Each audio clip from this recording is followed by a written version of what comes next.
Kini atong latest weather update, Thursday, August 5, 2021. Ang bagyong Goryo nakagawas na sa atong Philippine Area of Responsibility ug naa na sa 760 kilometro sa may amihanang silangan ng extreme northern Luzon ug nagpadong kini sa may nasod ng Japan. Samtang napatay mga lain na bagyo na gimonitor sa gawas ng atong PER. Ang tropical storm na international name na lupit na gilayon sa 550 kilometro sa may kasadpan amihanang kasadpan ng extreme northern Luzon ug dili kini makasulod sa atong PER ug padong kini sa may southeastern part of China.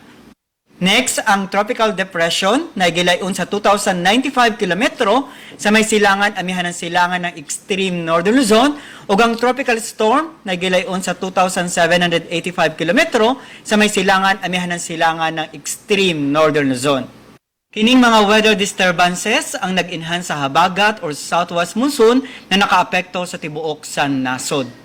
Ang weather condition sa tibuok sa Visayas kasama ang Palawan ug ang Kalayaan Islands makasinati ng panagsama panganuron ngadto na sa medyo madag-umon na kalangitan ug naay mga patak-patak na mga pag-uwan ug kini mga pagpanugdog og kilat.